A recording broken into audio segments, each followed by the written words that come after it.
여기 인천공항에 위치한 긴급 도움센터에 한국으로 단체 휴가를 왔다는 독일 엘리트 군인들이 고성을 지르며 날뛰고 있습니다.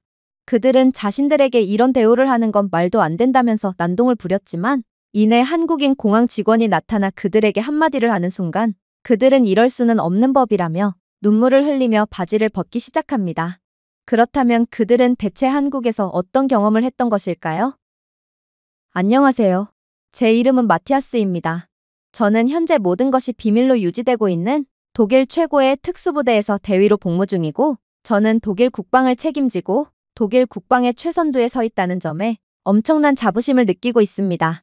하지만 이번 여름 이러한 제 자부심은 산산조각이 나고 말았어요. 제 생애 처음으로 유럽 최고의 군대라고 여겨지는 독일 군대가 날씨에 항복하는 모습을 보였거든요. 이 모든 것은 이상기온으로 인한 폭염으로 시작되었습니다. 단순한 폭염이 아니라 성경에 나오는 신의 저주 수준의 폭염이었죠. 유럽 전역은 연일 최대 기온을 경신하며 완전히 불타고 있습니다. 도로의 아스팔트가 치즈처럼 부풀어 올랐고 전력망이 붕괴되고 선풍기가 녹으면서 유럽의 군대는 아예 훈련조차 못할 지경에 이르고 말았어요. 독일군도 예외는 아니었습니다. 저희 특수부대원들의 훈련 막사는 사우나가 되었고 임시방편으로 그늘 아래에서 훈련하기 위해 배치한 전술지휘 텐트는 지지대 솔기에 접착제가 말 그대로 녹으면서 무너졌습니다. 이륙전 드론이 발사대에서 과열되어 폭발하면서 비상훈련이 취소되기도 했어요. 이 때문에 저희 특수부대원들을 비롯한 모든 부대의 야외 훈련은 추후 공지가 있을 때까지 무기한 취소가 되었습니다. 독일 최고의 특수부대의 일원으로서 엄청난 자부심을 갖고 있던 저는 이러한 무기력한 상황에 좌절하며 완전히 자존심이 구겨졌어요. 그러나 정말로 자존심이 곤두박질 치는 상황은 따로 있었죠.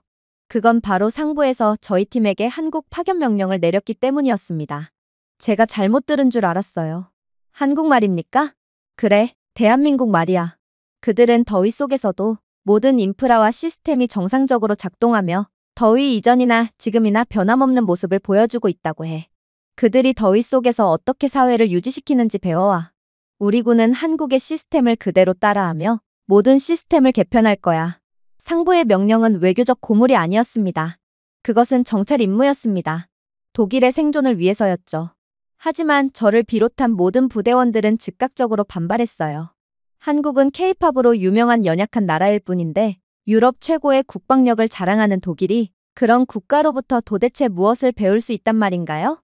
그러나 브리핑룸에서 저는 그저 충격적인 자료를 목격하고 그대로 주저앉고 말았죠. 한국의 지하철역은 독일의 병원보다도 더 시원하다고 합니다.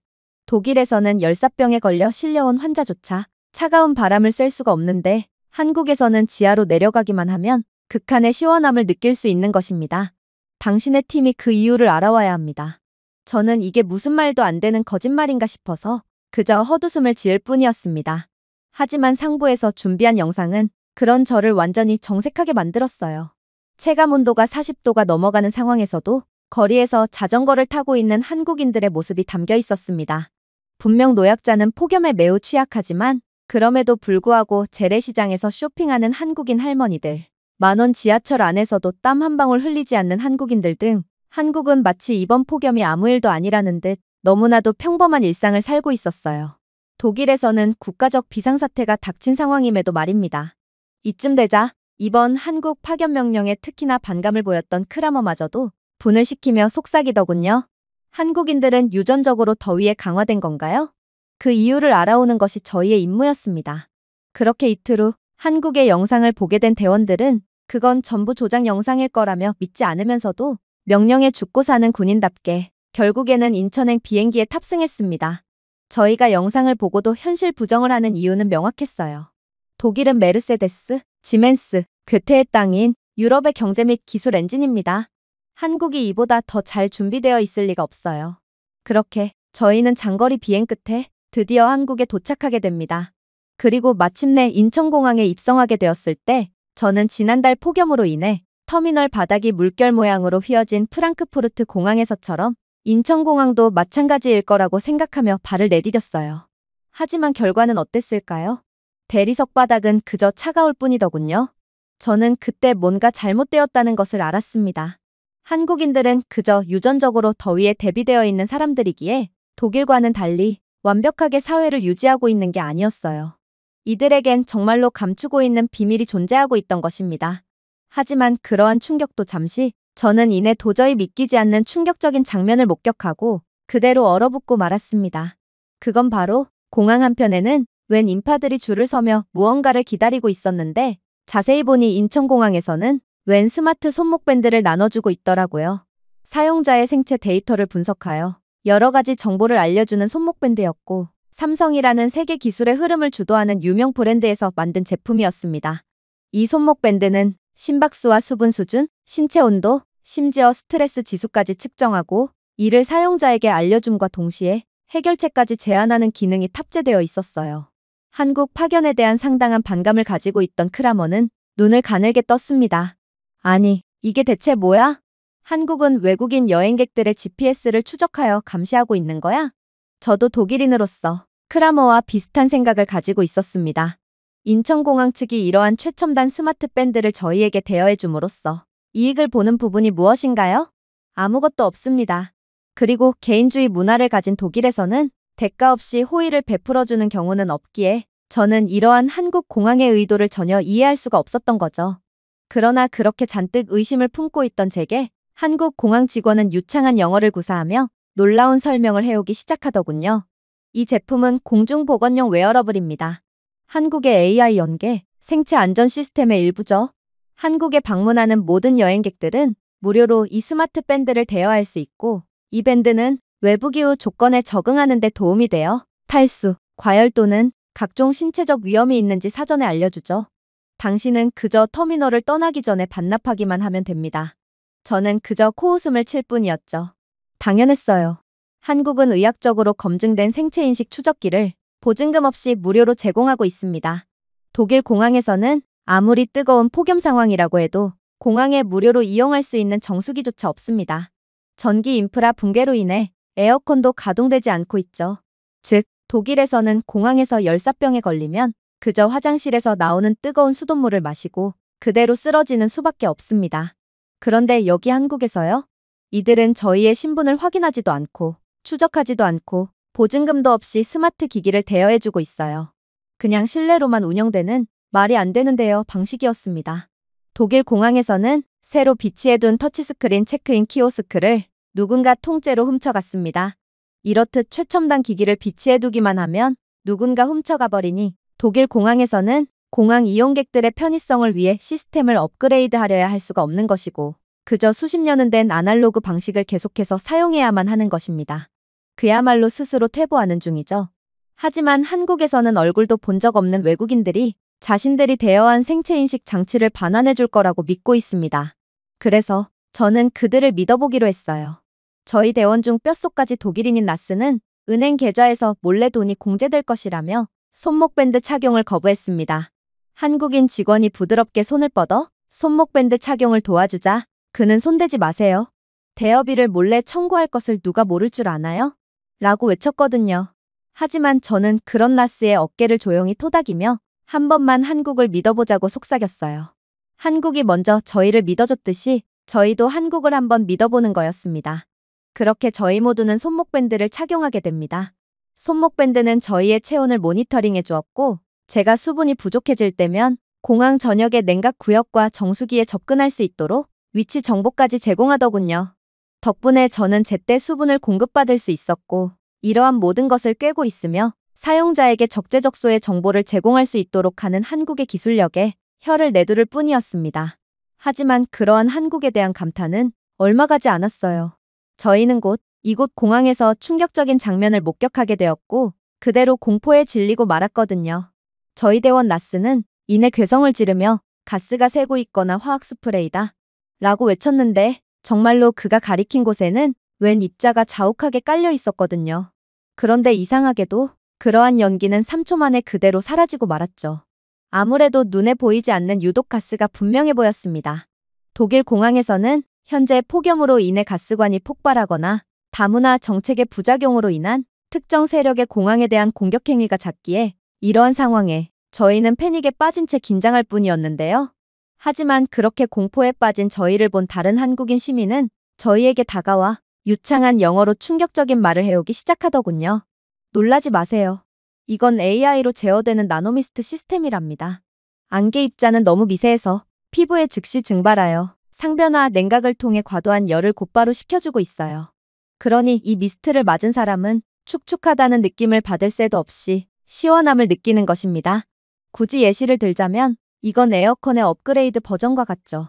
그런데 이 입자는 분사 즉시 곧바로 증발돼서 확인하기가 여간 어려운 게 아닌데 당신들은 이걸 어떻게 확인한 건가요? 당신들은 특수부대원이라도 되는 건가요? 저는 그저 할 말을 잃고 말았습니다. 그가 같은 군인들조차 밝혀내지 못하는 저희의 비밀스러운 정체를 단번에 알아차린 것보다도 한국은 에어컨조차 없는 독일 공항과는 달리 에어컨에 더해 환상적인 기술력으로 놀라운 쿨링 시스템을 구비해둔 것이 믿기지가 않았기 때문입니다.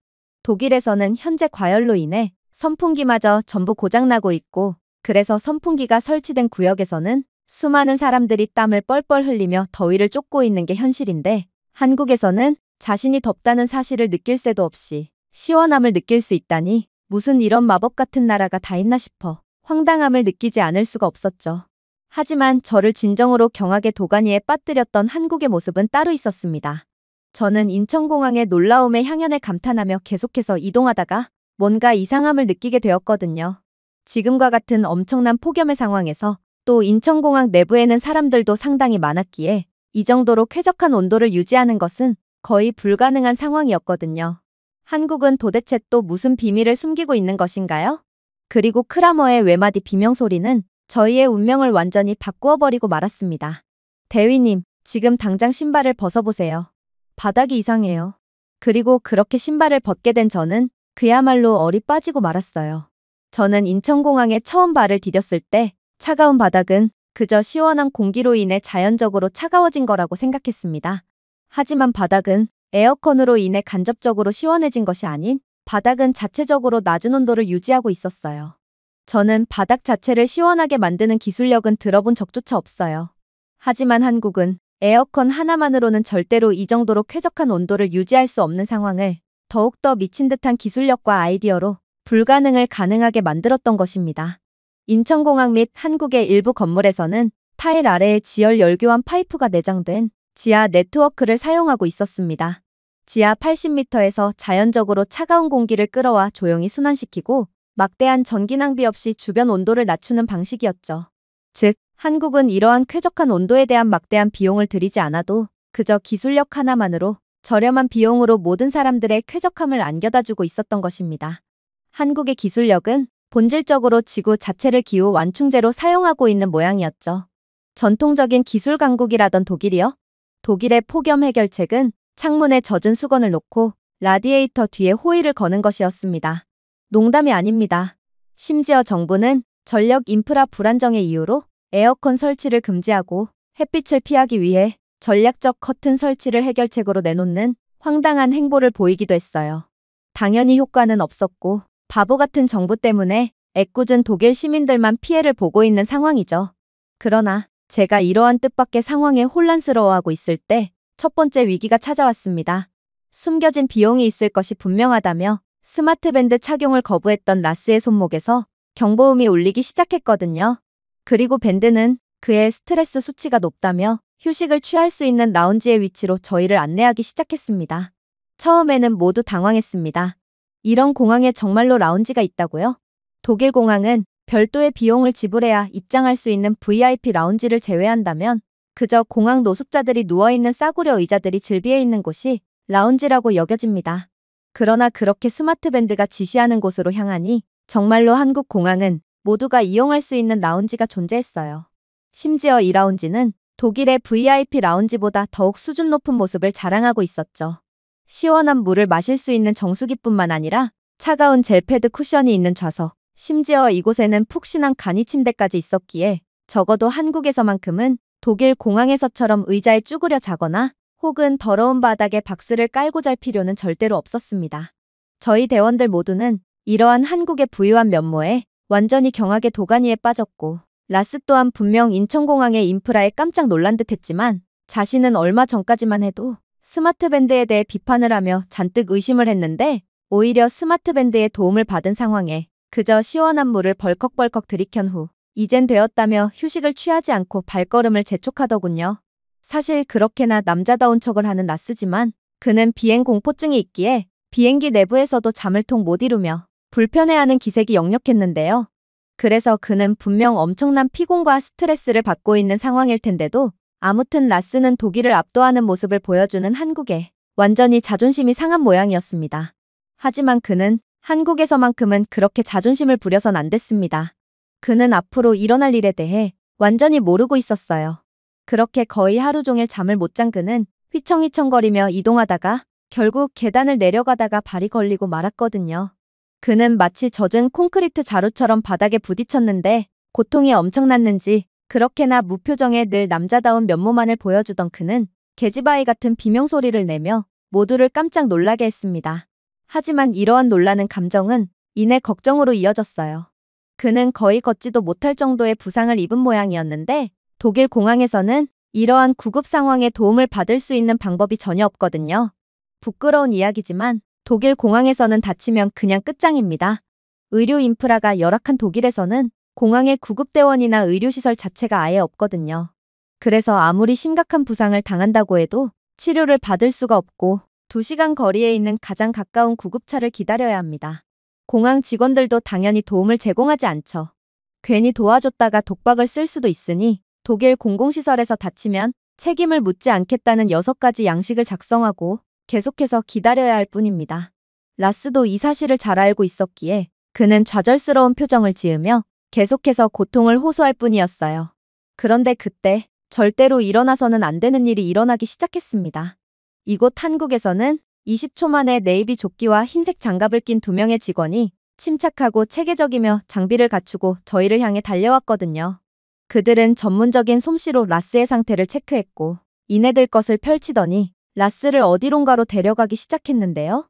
라스는 자신은 돈이 없다며 지금 들 것에 실린다면 호송료로 수백만 원이 청구될 것이 뻔하다며 소리를 질렀지만 그러면서도 그는 거절에 행동조차 하지 않은 채 마치 갓난아기처럼 얌전히 들 것에 실리더군요. 그런데 저는 순간적으로 뭔가 이상함을 느꼈습니다. 저는 공항에 이러한 부상자에 대한 긴급 시스템을 갖춘 국가를 본 적이 없어요. 당연했죠. 이건 비용이 상당히 많이 드는 작업이거든요. 심지어 독일에는 이러한 부상이라는 긴급한 상황을 노려 의료요원인 척을 하며 들것에 태운 후 이내 으슥한 뒷골목으로 데려간 뒤 돈을 뜯어내는 수법의 사기가 성행하고 있습니다. 돈을 주지 않는다면 다친 환자를 어디인지도 모르는 곳에 버리고 그냥 가버리죠. 이러한 상황 속에서 구조대원들이 20초 만에 저희를 발견하는 게 말이나 된다는 말인가요? 이건 거의 한국인들은 라스가 부상을 당할 것을 예측이라도 해야 가능한 속도였습니다. 그래서 저는 그들이 사기꾼임을 확신하고 그들에게 도대체 지금 어디를 가는 거냐며 이건 사기가 분명하다며 맹렬히 따지게 되었어요. 하지만 구조대원 복장을 한 한국인 남성은 유창한 영어를 구사하며 경악을 금치 못할 말을 해오기 시작하더군요. 저희가 어떻게 이렇게 빠르게 출동할 수 있었냐고요? 간단합니다. 현재 환자분이 착용한 스마트밴드는 환자분의 바이탈을 지속적으로 모니터링하며 혈중 산소 농도가 꾸준히 떨어지고 심부 체온이 상승하는 것을 알렸거든요. 이렇게 비정상적인 상태를 감지할 경우 스마트밴드는 자동으로 가장 가까운 의료시설에 이러한 긴급 상황을 알립니다. 그러니 저희는 그러한 알림을 받고 스마트밴드가 보내온 GPS 정보를 토대로 이곳으로 출동한 것이죠. 이건 말이 안 되는 상황이었습니다. 어떻게 이 정도의 미친 기술력을 갖춘 국가가 존재할 수가 있단 말인가요? 그러나 저는 곧 깨닫게 됩니다. 만약 그들이 사기꾼이라고 해도 지금 저희가 할 수 있는 것은 아무것도 없다는 사실을 말입니다. 그래서 저는 그저 완전히 넋이나간 채로 이 한국인들을 따라 이동할 수밖에 없었어요. 저는 만약 이들이 정말 구조대원이 맞다면 기껏해야 임시용 천막이 설치되어 있는 간이 의료소를 예상했습니다. 그런데 그들이 마침내 도착한 곳에서 저는 완전히 경악을 하며 거의 주저앉고 말았어요. 그곳은 공항 내부에 있는 병원이었거든요. 아니, 독일에서는 그럴듯한 병원을 가기 위해서는 베를린 중심부를 향해 차를 타고 몇 시간이고 이동을 해야 하는 게 기본인데 어떻게 한국에는 도심과 멀리 떨어져 있는 공항에 마저 병원을 갖추고 있을 수가 있단 말인가요? 심지어 이곳 공항병원은 웬만한 독일의 대학병원을 능가할 정도로 첨단적인 병원이었어요. 이곳은 완벽한 장비를 갖춘 외상센터 시설이 존재했는데 의사는 스마트밴드가 제공하는 바이탈 정보를 확인하더니 이내 전문적인 장비를 통해 라스의 발목을 스캔하고 즉시 경미한 염좌와 모발 골절을 진단했습니다. 이 모든 것은 2분도 채 되지 않아 일어난 일이었습니다. 독일에서 병원은 이동하는 데만 해도 상당한 시간이 소요되지만 의사의 전문적인 검진을 받는 데에 또다시 하루 꼬박 대기해야 합니다. 그나마 이건 응급 상황일 경우의 이야기고 응급 상황인 경우가 아니라면 몇 달은 대기해야 하죠. 저는 한국에서 일어나고 있는 이러한 말도 안 되는 상황에 독일에서의 제 그간의 경험들이 완전히 부정당하는 기분을 받았고 그렇게 저도 모르게 화를 내며 애꿎은 한국인 간호사에게 이건 말이 안 된다며 따져묻게 되었습니다. 그러자 한국인 간호사는 그저 친절한 미소를 지으며 놀라운 말을 해오기 시작하더군요. 접수처에 인터랙티브 패널이 있는 것을 못 보셨나요? 들어오는 환자들은 이미 예상 대기 시간으로 자동으로 예약되어 있습니다. AI는 환자 수를 모니터링하고 이동 경로를 변경하며 의료 인력을 동적으로 조정하고 있죠. 만약 이 병원의 수용 능력이 초과된다면 환자들은 자동으로 가장 빠르게 치료를 받을 수 있는 병원으로 안내됩니다. 이 병원 모듈은 인천공항에서 인근 57개 이상의 클리닉과 병원을 연결하는 통합 네트워크인 스마트 메디케이 시스템의 일부거든요. 만약 환자분의 발목 상태가 더욱 심각한 상황이었다면 근처의 인하대병원으로 안내되어 전문적인 치료를 받을 수도 있었겠죠. 한국에서는 이런 식으로 모든 환자들이 가장 빠르고 효율적인 치료를 받을 수 있도록 시스템이 도움을 주고 있는데 당신의 나라에서는 아직 이런 시스템이 구축되지 않은 건가요? 저는 도저히 말을 잇지 못하고 말았습니다. 현재 독일에서는 구급차의 연료가 부족하여 마침 도로를 지나던 다른 운전자에게 렌트 요금을 지불하고 차량을 대여해서 호송을 하는 일도 빈번한 게 현실이라는 이야기를 한다면 그건 제 조국의 명예를 완전히 더럽히는 일이었거든요. 그러나 한국은 그런 뒤처진 독일과는 차원이 다른 국가였던 것입니다. 그렇게 라스가 치료를 받는 동안 저는 이곳 센터를 둘러보았어요. AI 보조 진단 키오스크, 자동화된 다국어 처방 시스템이 있더군요. 한백인 부부가 2분도 채 되지 않아 여행용 멀미약을 받는 모습을 지켜보았습니다. 여권을 스와이프하고 증상을 탭하기만 하면 모국어로 인쇄된 지침과 함께 사전 승인된 일반 의약품을 전해주고 있었어요.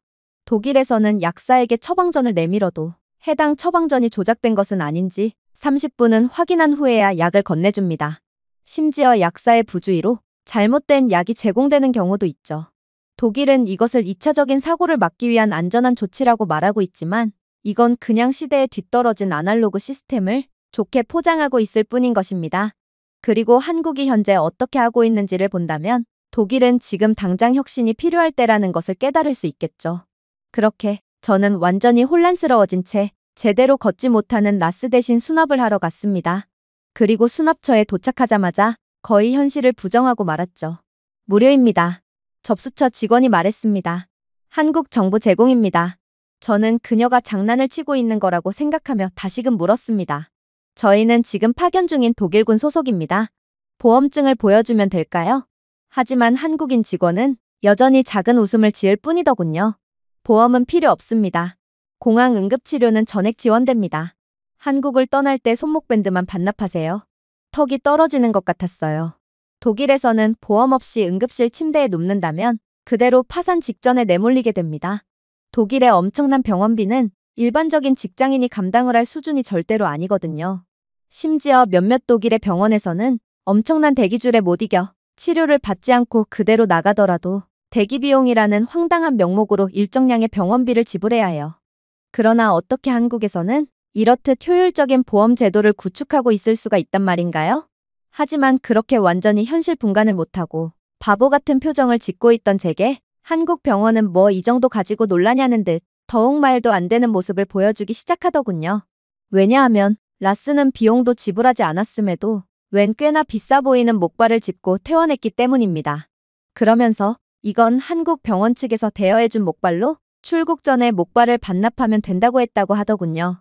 저는 이건 도저히 말이 안 되는 상황이라고 판단했고 그렇게 아무런 보증금도 없이 신분증도 맡기지도 않고 목발을 대여해준다면 이러한 대여 목발은 반납이 제대로 이루어지지 않아 전부 사라지고 말 거라고 말했습니다. 하지만 한국인 직원은 이러한 제 말을 이해조차 못하는 눈치더군요. 그녀는 아예 물건을 훔치는 행위 자체를 이해하지 못하는 듯 제게 도대체 목발을 왜 훔치는 거냐고 역질문을 해왔거든요. 독일에서는 목발이나 의료 장비를 대여해주는 시스템 따위는 없습니다. 보증금이나 신분증을 제출한다고 해도 절대로 빌리지 못해요. 당연하죠. 모두가 이러한 대여 물품을 훔쳐가거든요. 그래서 독일인들은 잠깐 쓰고 말 의료 장비들마저도 전부 다 구매해야 합니다. 그래서 독일에는 집집마다 목발 하나쯤은 전부 구비해두고 있죠. 가족 중 한 명이 발을 다치면 목발을 구매해야 하니 그때 구매한 목발을 계속 가지고 있는 것입니다. 독일에서는 의료보험도 제대로 갖춰져 있지 않기에 목발 하나에 수십만 원을 줘야 하죠. 이 얼마나 낭비란 말인가요? 언제 또 사용할지도 모르는 목발을 비싼 값에 구매해야 하니 독일은 환경적으로 경제적으로 매우 큰 페널티를 받고 있는 것입니다. 그야말로 유럽은 한국인들만큼 높은 시민의식을 갖추지 못했다는 이유로 갖가지 사회적 비용을 치르고 있는 셈이죠. 그렇게 저희 모두는 이제 한국이 두려워지기 시작했고 저희에게 더는 좌절감을 안겨다 주지 말라고 거의 기도를 한 채 한국 공항에서 도망쳐 나갈 뿐이었습니다. 그렇게 저희는 예약해 두었던 아파트 단지로 향했습니다. 그리고 도착할 때까지 입을 여는 대원들은 단 한 명도 없었죠. 사실 저는 왜 많고 많은 숙소 중 구테여 아파트 단지에서 머물러야 하는지 전혀 이해하지 못했어요. 하지만 상부에서는 한국의 아파트 단지는 일반적인 한국인들이 머무는 공간이라며 독일의 군용 기숙사도 그러한 한국의 아파트 단지를 본받아야 할 점이 있을지도 모른다며 저희를 강제로 아파트 단지로 몰아넣을 뿐이었어요. 사실 저는 아파트 단지에만큼은 정말로 머물기 싫었습니다. 관리가 제대로 되지 않아서 쓰레기 천지에 악취는 기본이고 고장난 엘리베이터와 누수로 얼룩진 벽지 등 그야말로 공공주택은 이기적인 습성을 가지고 있는 인간에겐 전혀 어울리지 않는 주거 환경이라고 할 수 있습니다. 솔직히 저는 상부에서 멋대로 예약한 숙소를 그대로 버리고 저희의 사비를 모아 제대로 된 숙소를 예약할까도 진지하게 고려했으나 뭔가 공항에서의 충격적인 경험 때문인지 한국을 한번 믿어봐도 좋을 것 같다는 생각이 들었어요. 그리고 아파트 단지에 들어섬과 동시에 제 뇌는 완전히 정지되고 말았죠. 이것은 아파트가 아니었습니다. 이것은 VIP를 위한 럭셔리 공공주택 단지였어요. 단지 내부의 차량만 봐도 그랬습니다. 독일 사람들조차 벤츠 등의 독일의 하이엔드 브랜드의 차량을 타지 못하고 있는데 이곳 아파트 단지에는 독일산 고급 차량들이 널려 있더군요. 심지어 독일에서는 너무 고가여서 경찰 및 고용된 관리인이 직접 관리를 하고 있는 전기차 충전소, 심지어 타이어 공기압 센서 시스템까지 한국의 아파트 단지에서는 그저 당연하다는 듯 벽에 장착되어 있을 뿐이었습니다. 그럼에도 아무도 이러한 인프라들을 훔쳐가지 않고 있었고 이곳 주민들은 너무나도 편리하게 시설을 이용하고 있었죠. 더 놀라웠던 점이요? 제가 출입용 카드를 통해 아파트 로비에 들어가니 엘리베이터는 자동으로 저를 감지하고 1층으로 내려오더라고요. 제가 버튼을 누르지도 않았음에도 말입니다. 독일에는 아직도 5층 이상의 건물임에도 엘리베이터 자체가 없는 경우도 많고 있더라도 파터노스터라는 구식의 방식의 승강기를 사용하고 있지만 한국은 이미 엘리베이터조차 첨단화를 완료한 국가였던 것입니다. 하지만 저희가 마침내 숙소에 도착했을 때 저희 모두는 완전히 공포에 빠질 수밖에 없었어요. 이곳 숙소에는 귀신이 사는지 아니면 강도가 들었는지 저희가 아파트 문을 열자마자 불이 저절로 켜졌고 커튼까지 저절로 열렸거든요. 도대체 이게 무슨 상황이란 말인가요? 라스는 목발을 집은 채로 그대로 자빠져 버렸기에 고통에 겨운 괴성까지 지르며 분위기를 완전히 공포영화 속의 한 장면으로 만들어버렸습니다. 그렇게 저희 모두는 혼비백산하여 집에서 나왔고 문을 쾅 닫아버렸습니다.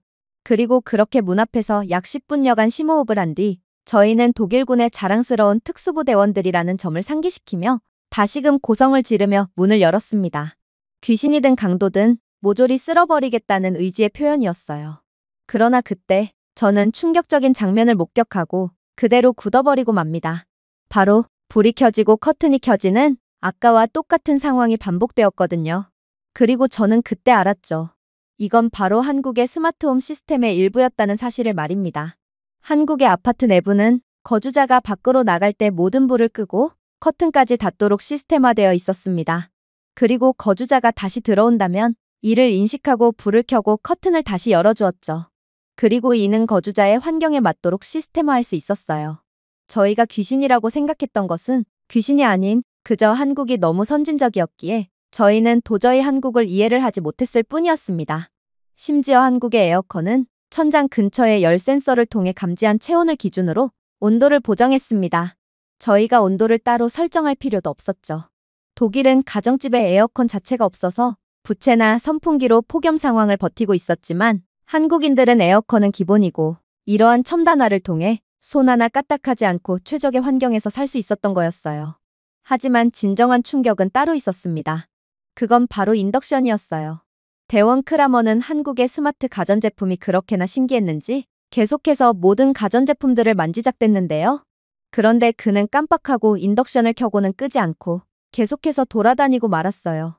그런데 한국의 스마트 인덕션은 일정 시간 이상 냄비를 올려놓지 않거나 너무 오랜 시간 동안 켜놓으면 경보 후에 저절로 꺼지는 시스템을 갖추고 있었고 덕분에 크라머의 부주의로 인해 집이 홀랑 타버리는 참사를 막을 수 있었습니다. 사실 독일에서는 노인들의 건망증 때문에 집 전체가 홀랑 타버리는 일이 흔합니다. 인덕션을 켜놓은 줄 모르고 그대로 외출을 하거나 잠들어버려 대참사가 나는 거죠. 하지만 한국은 가전제품들마저 매우 똑똑했고 저는 적어도 크라머보다는 똑똑한 한국산 인덕션을 보고 그저 고개를 저을 뿐이었어요. 그렇게 저희는 짐을 풀고 나와 일정을 소화하기로 했습니다.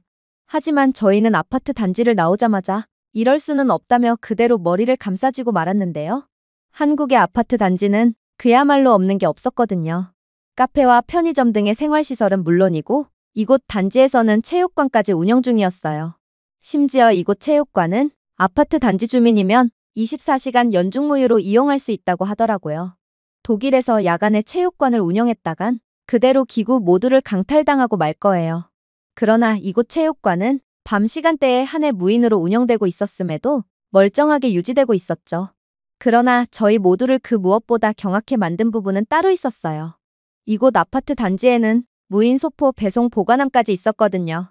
나중에 알고 보니 한국은 그냥 아파트 문 앞에 물건을 놓고 가도 아무도 택배에 손을 대지 않는 세계에서 유일한 국가라고 했지만 주민들은 집을 오랫동안 비워야 하는 경우 안전 및 청결을 위해서라도 이러한 무인 택배함을 자주 이용하고 있다고 하더라고요.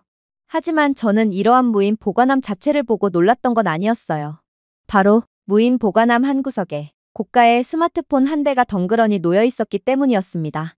이 스마트폰이 언제부터 이곳에 놓여 있었는지는 모르겠지만 이곳은 주민들이 계속해서 오가는 곳이었고 많은 주민들이 진작에 이 스마트폰을 목격했음에도 이 스마트폰을 가져가는 사람은 단 한 명도 없더라고요. 그리고 저희 모두가 이게 말이나 되는 상황인가 싶어 벙쪄 있자 웬 택배기사가 헐레벌떡 달려오더니 그대로 자신의 스마트폰을 집어들더라고요. 저는 그에게 이 스마트폰을 얼마 동안 방치한 것인지를 물었습니다. 그러자 그는 번역앱을 통해 놀라운 말을 해오기 시작하더군요. 저는 무인 보관함에 택배를 배송한 후 배송한 물건에 대한 사진을 찍고는 실수로 스마트폰을 그냥 두고 왔어요. 아마 제 스마트폰은 거의 1시간은 그대로 방치되었을 거예요. 하지만 그렇게 걱정은 되지 않았어요. 한국인들이 남의 스마트폰을 가져갈 사람이었다면 애초에 제가 문 앞에 비대면으로 배송한 택배도 전부 훔쳐갔겠죠. 하지만 저는 제 경력에서 단 한 번도 도난 사고를 겪은 적이 없어요. 그러니 한국인들의 정직함을 누구보다 신뢰할 수밖에 없는 거죠. 저는 이젠 그저 생각하기를 포기할 뿐이었습니다. 독일에서는 스마트폰을 쥐고 다녀선 안 됩니다. 대로변에서 스마트폰을 꺼내도 안 되죠. 왜냐하면 이를 전문적으로 노리는 소매치기들이 그대로 스마트폰을 채가기 때문입니다.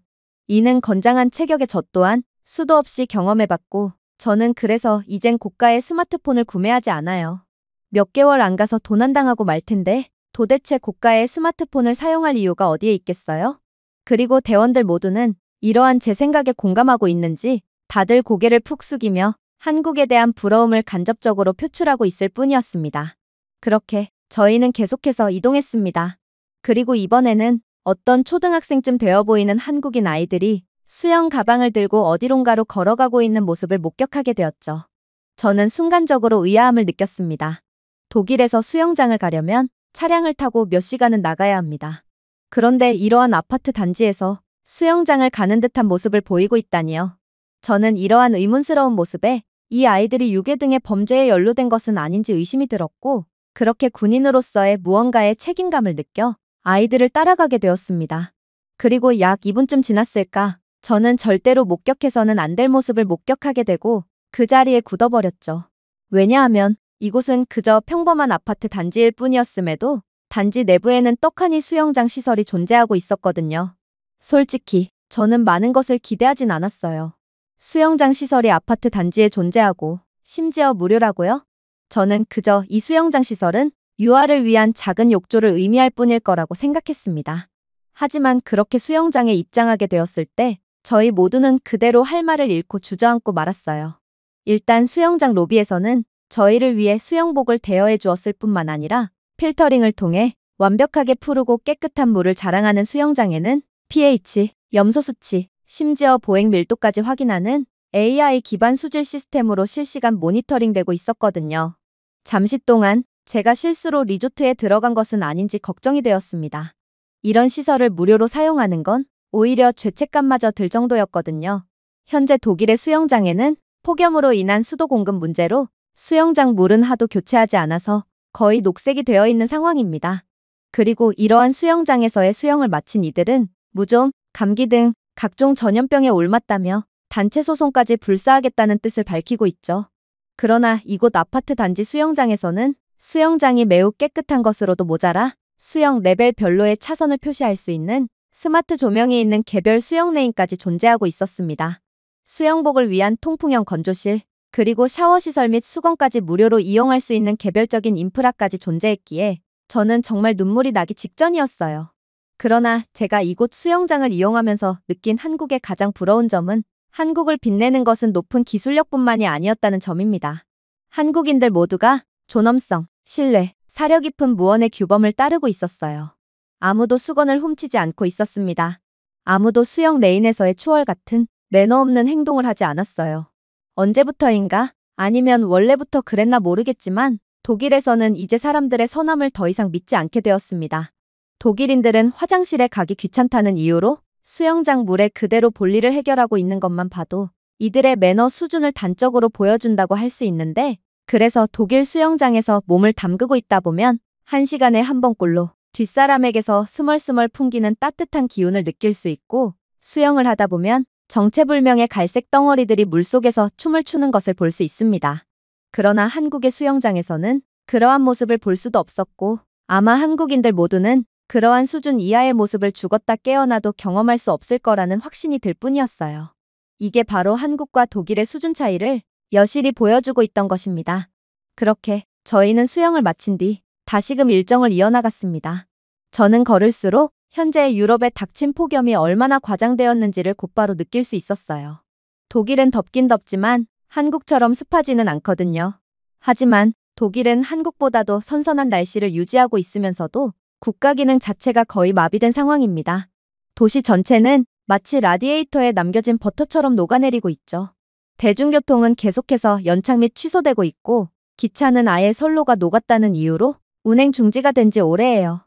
그야말로 독일은 인프라 및 사회 시스템이 완전히 붕괴되어 버린 상황인 것이죠. 하지만 한국에서는 전혀 달랐어요. 독일보다 훨씬 더웠음에도 불구하고 한국의 도시는 너무나도 원활하게 작동하고 있었죠. 그리고 저희 모두는 한국은 어째서 가능했던 건지를 경험을 통해 그 누구보다 잘 알고 있었습니다. 아파트 밖으로 나서는 순간 저는 연꽃 꽃잎 모양의 작은 캐노피가 인도를 가로질러 흩어져 있는 것을 발견했습니다. 그 아래에는 미세한 안개가 간헐적으로 뿌려져 보행자를 부드러운 증기로 식히고 있었어요. 스마트 그늘막 모듈이라고 적혀 있더군요. 한글을 독일어로 번역해보니 이 스마트 그늘막은 자외선 수준과 인구 밀도에 따라 실시간으로 조정되며 뜨거운 공기를 식히고 있다라고 했습니다. 저는 그저 눈을 깜빡일 뿐이었어요. 독일에서는 버스 정류장에조차도 그늘이 전혀 없습니다. 독일도 시도해보지 않은 것은 아니었어요. 한때 도심 광장에 미스트 시스템을 설치하려고 했지만 3일 만에 고장나서 사람이 직접 나서서 호스로 물을 뿌리기 시작했죠. 자, 그렇다면 한국의 버스 정류장은 어떨까요? 한국에서 버스 정류장은 단순한 정류장이 아니었습니다. 극한의 기후에 잠시 몸을 대피할 보호구역이었죠.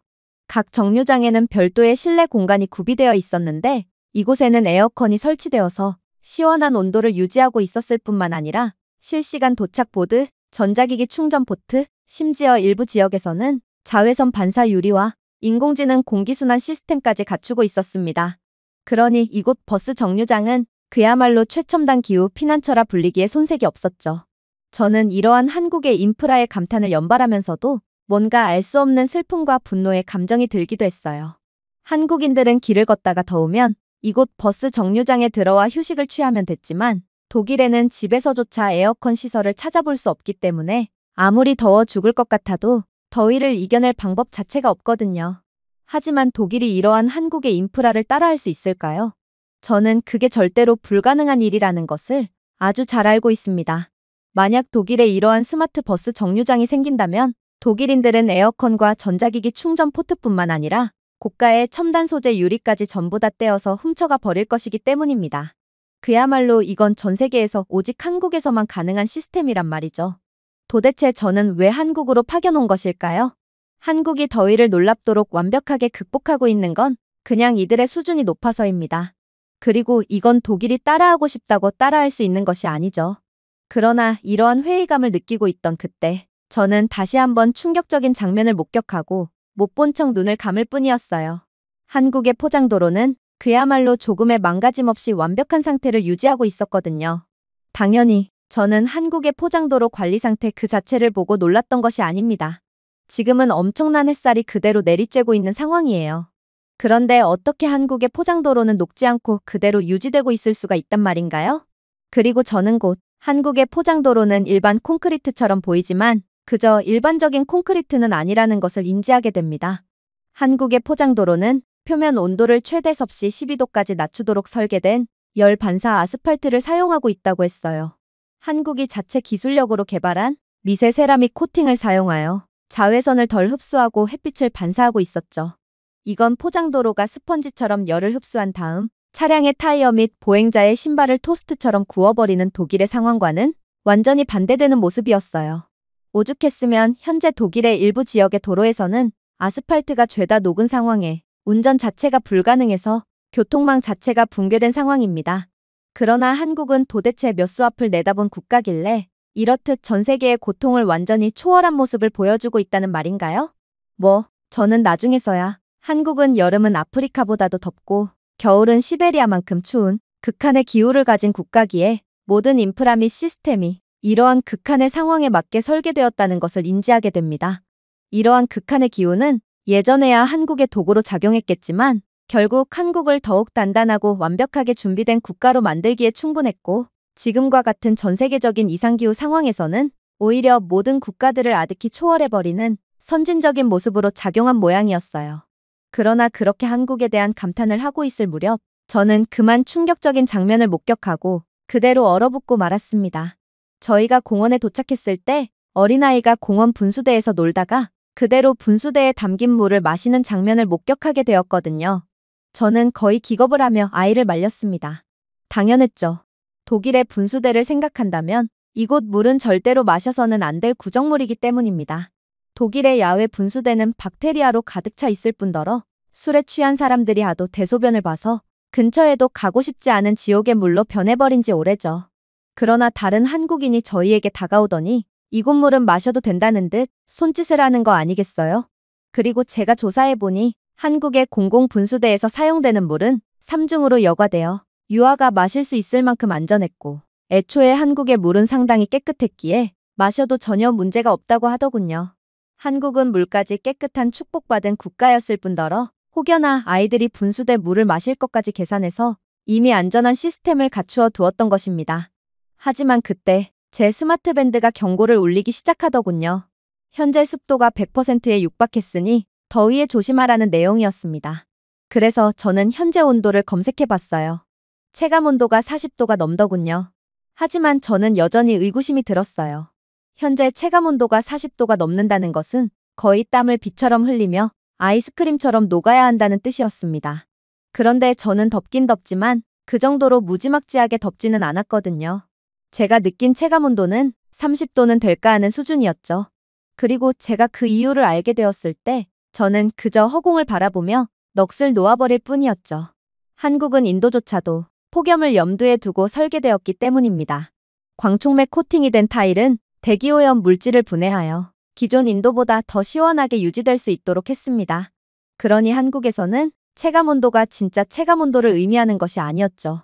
그야말로 한국은 여름을 단순히 견뎌내고 있는 것이 아니라 완전히 지배하고 있던 것입니다. 그렇게 저희는 독일이라는 조국에 대한 자부심이 완전히 박살이 난 채 레스토랑에 도착하게 됩니다. 한식당에 도착했을 때쯤 저는 그저 허기져 있을 뿐이었어요. 저는 그저 독일에서처럼 차가운 맥주와 익숙한 유럽식 음식을 먹고 싶었어요. 그런데 그런 제가 왜 굳이 한식당에 왔냐고요? 본부로부터 전화가 왔기 때문입니다. 마티아스, 식사를 할 때는 반드시 한식당에 가서 뜨거운 음식을 먹고 그 뜨거운 음식이 어땠는지에 대해 보고하도록 해. 저는 아무리 군인은 명령에 죽고 명령에 산다고 해도 이건 학대가 아닌가 싶어 항의를 하고 말았습니다. 농담하시는 겁니까? 지금은 여름이에요. 그리고 한국은 독일보다도 훨씬 더운 여름 날씨를 가졌다고요. 지금 날씨에 더운 음식을 먹었다간 저희 대원들은 전부 그대로 열사병에 걸리고 말 거예요. 하지만 본부는 단호하더군요. 엄살 부리지 마. 너희는 독일 최고의 특수부대원들이야. 그 정도는 정신력으로 극복할 수 있다고. 다른 부대도 아니고 왜 너희 부대가 한국으로 파견되었는지를 생각해. 한국인들은 한여름의 더위를 뜨거운 음식을 먹으며 극복한다고 하던데 너희들이 직접 체험하고 어땠는지에 대해 보고하도록 해. 그래야 독일군의 식단을 한국처럼 뜨거운 음식 위주로 바꾸는 것이 좋을지 판단할 수 있을 거 아냐? 너희의 파견 결과가 독일군의 전투력을 좌지우지할 수 있으니 죽는 소리 하지 말고 책임감을 좀 가지라고. 뭐, 어쩌겠어요? 그래서 저희는 갈비탕을 먹으러 온 것입니다. 몇 시간 동안 끓인 갈비탕 말이에요. 당연히 팀원들은 이건 너무한 거 아니냐며 분노에 차서 고함을 지르더군요. 그리고 일부 대원들은 한국인들은 더위를 먹어서 단체로 미친 것 아니냐며 미친 사람조차도 더운 날씨에 뜨거운 음식 따위는 먹지 않는다며 툴툴댔죠.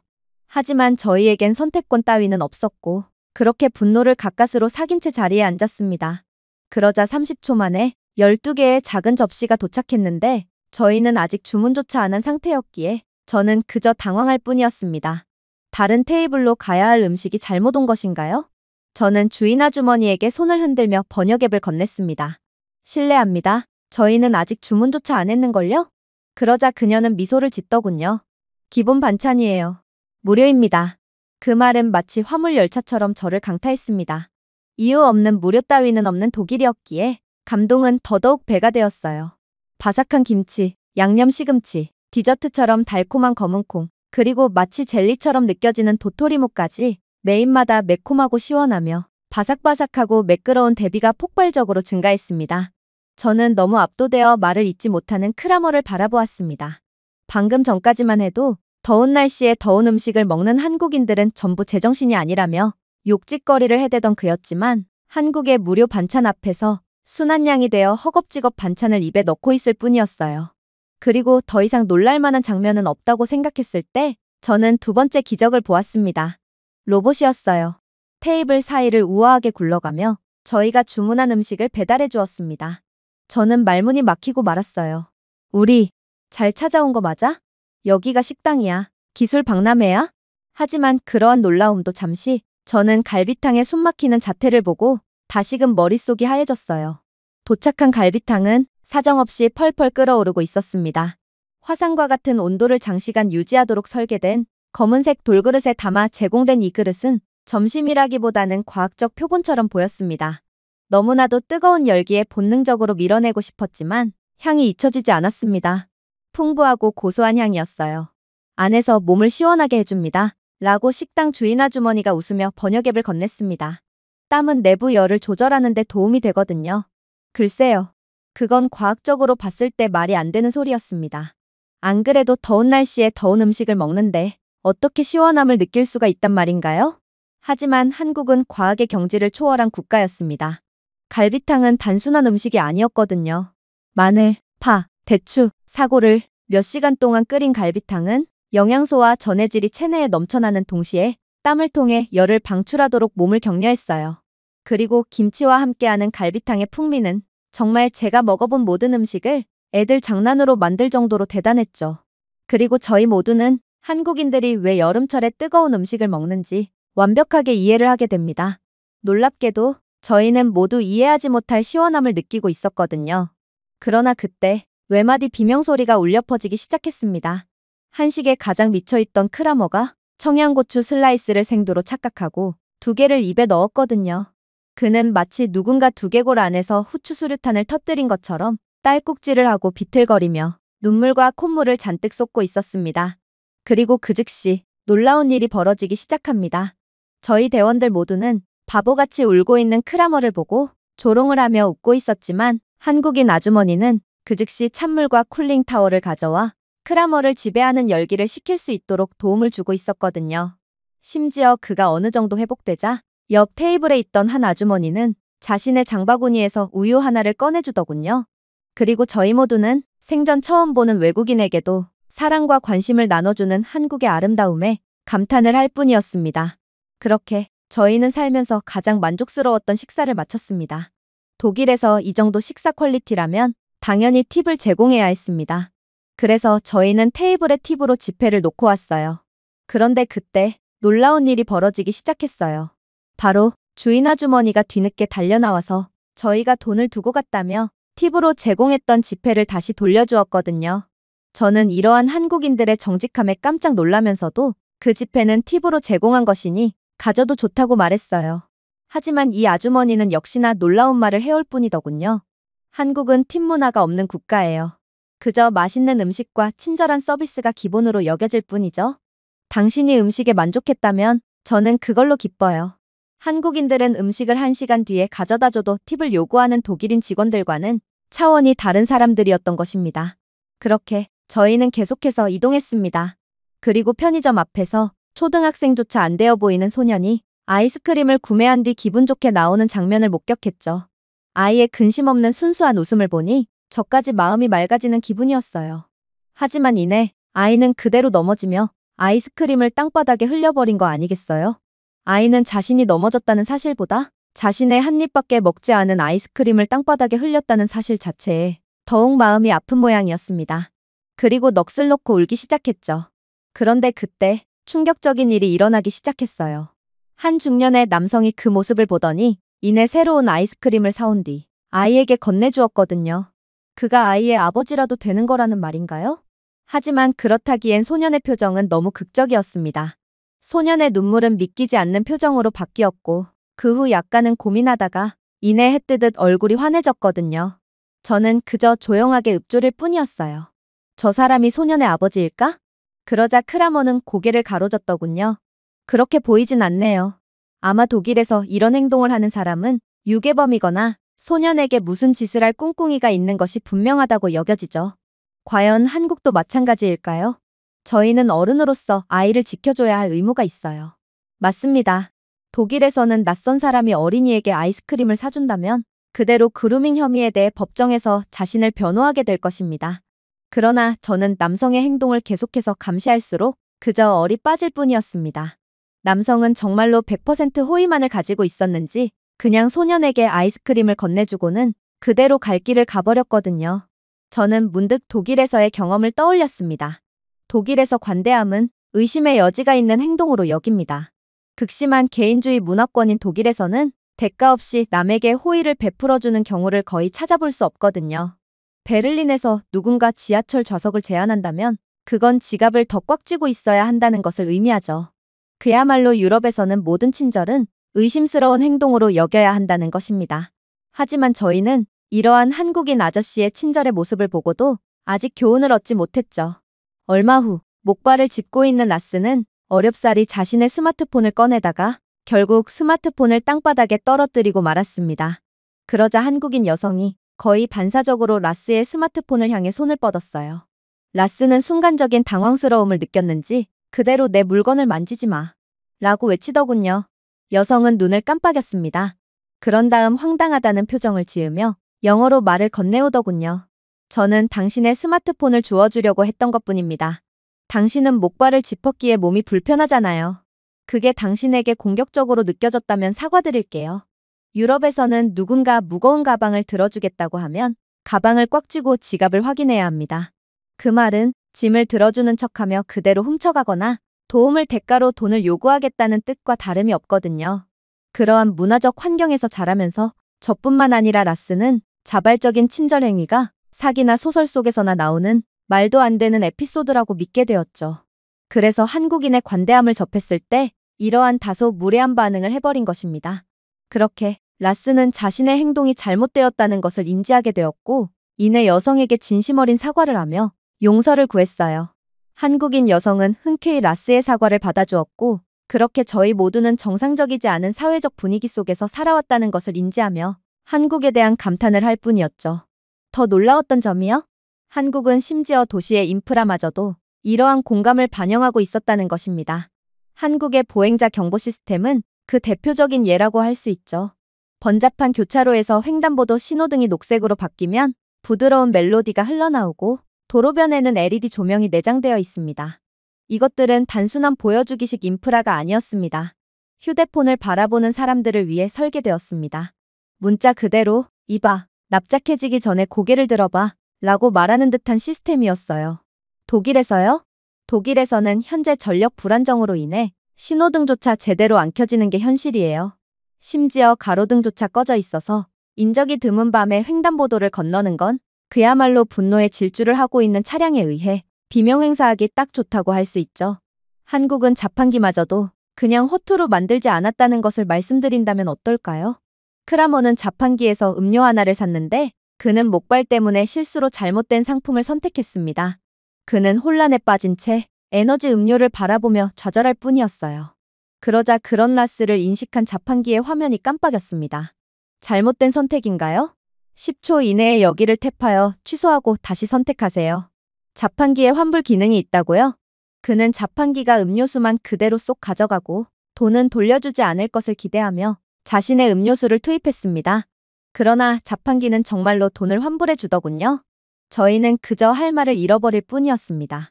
이런 기술력은 들어본 적조차 없거든요. 그렇게 저희는 한국은 도대체 뭐하는 국가인가 싶어 넋이 나간 채 청계천으로 향하게 됩니다. 솔직히 저는 청계천에 대해 그다지 기대하지 않았습니다. 시내를 관통하는 강이었어요. 깨끗해봤자 얼마나 깨끗할까요? 도시 중심부를 가로지르는 강은 필연적으로 오염이 될 수밖에 없습니다. 그런데 한국은 이러한 강을 자체적으로 복원하기까지 했다니 이건 한국의 판단 실수가 분명해 보였어요. 하지만 그렇게 청계천에 도착했을 때 저희 모두는 그대로 경악을 하고 말았습니다. 넓은 보행로와 우아한 계단으로 둘러싸인 청계천은 울타리나 경고가 아닌 사람들이 어리석은 행동을 하지 않으리라는 것을 가정하고 만들어진 그야말로 신뢰하는 디자인으로 둘러싸여 있었습니다. 솔직히 독일에서는 이러한 공개된 형태의 강은 절대로 제대로 유지할 수가 없을 거예요. 그러나 한국은 그런 독일과는 차원이 다른 국가인지 이들은 완벽하게 청결한 상태로 청계천을 성공적으로 유지하고 있었어요. 물론 청계천은 기술적으로도 경이로운 곳이었습니다.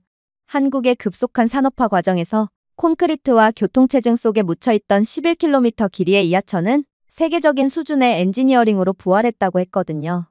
지표면 아래에는 펌프, 산소 주입 시스템, 이물질여과 장치로 구성된 네트워크가 흐르고 있는데 수질은 실시간으로 지속적으로 모니터링되며 이상 징후가 감지되면 자동 대응 시스템이 작동하기에 365일 변함없이 최고의 상태를 유지할 수 있다고 했습니다. 특히나 여름에는 청계천의 진면모가 어김없이 발휘됐죠. 처음에 청계천에 도착했을 때 저는 말 그대로 왜 이렇게 시원한지 이해할 수 없었습니다. 개울가의 바람은 거의 에어컨이 작동하는 것 같을 정도였거든요. 그러자 저희의 가이드를 맡은 민지 씨는 웃으며 설명하더군요. 청계천은 열섬 효과를 감소시키는 역할을 하거든요. 물은 증발 흐름을 통해 주변 공기를 식히고 있죠. 또한 청계천 중간중간에 안개 분수를 배치하여 여름철 온도를 더욱 내리고 있어요. 그랬습니다.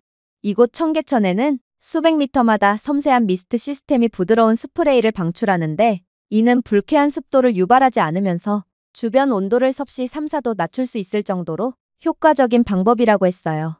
독일에 있는 도시를 가로지르는 강들은 사실상 애물단지와 다름이 없습니다. 사람들은 그곳에 쓰레기를 하도 무단으로 버려대기에 강의 색깔은 진작에 갈색으로 변한 지 오래며 현재 독일에는 만약 강을 대대적으로 파본다면 시체 몇 구쯤은 틀림없이 발견될 거라는 우스갯소리까지 존재할 정도죠. 그만큼 관리가 전혀 안 되고 있기에 강에서 나는 냄새가 오히려 불쾌감만 유발하고 있습니다. 실제로 독일에서는 강을 끼고 있는 집의 집값은 주변 시세보다 이상할 정도로 낮은 상황이죠. 하지만 한국은 전혀 달랐어요. 한국이 건설한 모든 인프라는 그야말로 완벽하게 유지관리되며 시민들의 삶을 윤택하게 하는 데 도움을 주고 있었죠. 하지만 가장 충격적이었던 점은 따로 있었어요. 저는 청계천을 걸으면서 물속의 돌들 또한 단순히 장식적인 것이 아니라 계산된 디딤돌이라는 것을 깨닫게 되었거든요. 이곳의 돌들은 아이들도 건너갈 수 있도록 정확한 거리에 배치하고 미끄러지지 않도록 미묘하게 홈을 파고 있었습니다. 각 돌에는 신발을 손상시키지 않으면서 습한 환경에서도 그립감을 유지할 수 있도록 한국 엔지니어들이 개발한 미세 질감의 표면이 있었죠. 어떻게 한국은 이 조그마한 것들마저 놓치지 않을 수가 있단 말인가요? 그야말로 한국인들 특유의 배려심은 모든 인프라에 반영되어 있던 것입니다. 독일 강들의 디딤돌은 대부분 이끼로 덮인 죽음의 덫으로 발을 디딤과 동시에 그대로 미끄러져 넘어지고 맙니다. 하지만 한국에서는 애초에 그런 일이 일어날 수가 없었어요. 한국은 불과 70년 전만 해도 전쟁을 겪으며 폐허가 되었던 국가입니다. 도시 전체가 무너지고 인프라가 사라졌으며 교육은 사치쯤으로 여겨졌죠. 저는 이러한 한국의 발전이 도저히 납득이 안 갔기에 저희의 가이드인 민지 씨에게 열변을 토하며 한국이 어떻게 다시 일어날 수 있었는지에 대해 캐묻게 됩니다. 그러자 그녀는 충격적인 말을 해오기 시작하더군요. 맞아요. 한국은 전쟁 이후에 아무것도 남지 않게 되어버렸죠. 하지만 한국인들은 희생에 허덕이는 대신 자신들의 터전을 빠르고 똑똑하며 집단적으로 건설했어요. 가난한 와중에도 교육을 게을리하지 않았죠. 교육비는 대체 어디서 났냐고요? 한국인 부모들은 학비를 마련하기 위해 설거지를 하거나 공장에서 밤을 보내며 아이들의 교육을 위해 최선을 다해 노력했습니다. 처음에 저희는 고장난 수입품에서 전자제품을 역설계했습니다. 한국은 외국 지하철 시스템을 해체하여 어떻게 작동하는지, 어떻게 더 잘 작동할 수 있는지를 공부했어요. 아무도 저희에게 손을 내밀어주지 않았거든요. 그 결과 지금은 어떻게 되었을까요? 오늘날의 서울 지하철 시스템은 세계에서 가장 우수하다는 평가를 받고 있습니다. 한국 지하철은 전 세계 최초이자 유일하게 AI 통합 제어 루프를 기반으로 운영되거든요. 레일, 터널, 역에 내장된 수천 개의 IoT 센서가 선로 온도부터 사람의 혼잡까지 모든 것을 감지합니다. 한 역에서 도보 교통량이 15% 증가하면 시스템은 지연 후가 아니라 수많은 인파들이 플랫폼에 도달하기 전에 자동으로 더 많은 열차를 배차해요. 갑작스러운 인파는 곧 기차 지연 및 취소로 변하는 기존의 기차 강국들과 비교한다면 한국의 노력은 확실히 빛을 발했다고 볼 수 있죠. 하지만 저는 그녀의 말을 도저히 이해할 수가 없었어요. 아무리 노력을 한다고 해도 이렇게나 단기간 만에 최고의 자리를 차지할 수는 없어요. 그래서 저는 다시금 질문을 건네봤습니다. 얼마 전까지만 해도 한국은 자신들의 아들들을 독일의 탄광 지하로 보내고 딸들을 과밀한 독일 병원으로 보내곤 했습니다. 저희 할머니는 늘 1960년대 후반의 병원에서 일하던 한국인 간호사에 대해 말씀하시곤 하셨어요. 한국인들은 무척이나 근면성실하고 늘 야간 근무를 해서 해가 뜨고서야 집으로 돌아가는 사람들이라고 말씀하셨죠. 하지만 그게 다예요. 그들은 너무 가난했어요. 이 정도 수준의 국가를 만드는 것은 100년이 지나도 불가능해 보였을 정도로 말이에요. 이렇듯 노동력을 독일로 수출하던 나라가 어떻게 지금은 거의 모든 지표에서 독일을 능가해버릴 수가 있단 말인가요? 그러자 민지 씨는 또다시 경악을 금치 못할 대답을 해오기 시작했죠. 맞아요. 당시에 한국인들은 매우 가난했죠. 하지만 그렇게 밤새 일하던 파독 노동자들은 항상 임금을 가족에게 돌려주곤 했습니다. 적어도 당신의 할머니가 알던 그 한국인 여자의 자녀들은 대학에 진학했을지도 모르고, 그리고 이제 그들의 자녀들은 제가 방금 설명했던 지하철 시스템의 엔지니어가 되어 한국을 세계 최강의 기술 강국의 반열에 올려놓는데 큰 공헌을 했을지도 모르죠. 저희의 기성세대는 전 세계인들 대부분이 감히 헤아릴 수 없는 방식으로 자신을 희생했어요. 당신이 아는 독일로 노동을 떠난 사람들이 한국인들의 전부가 아니에요.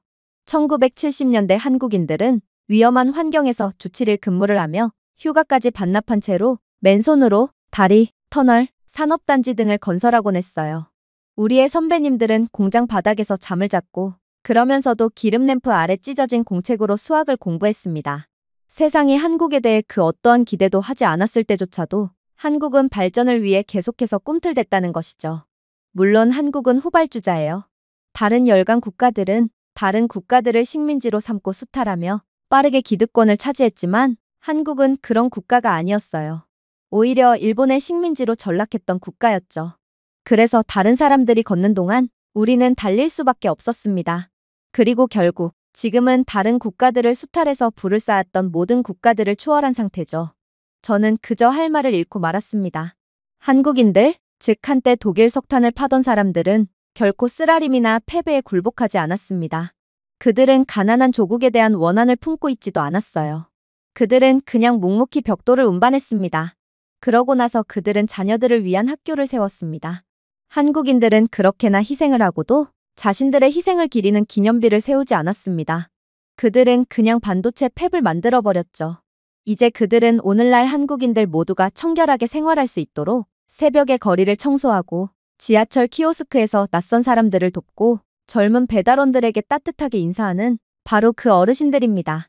한국인들은 노력을 끝이 아닌 다리로 보기 때문에 가능한 일이었던 것입니다. 독일이나 다른 기존의 열강 국가들처럼 정복이나 오만을 통해서가 아니었죠. 그러니 오직 한국에서만큼은 예의와 희생, 그리고 남에 대한 배려심이 남아있던 것입니다.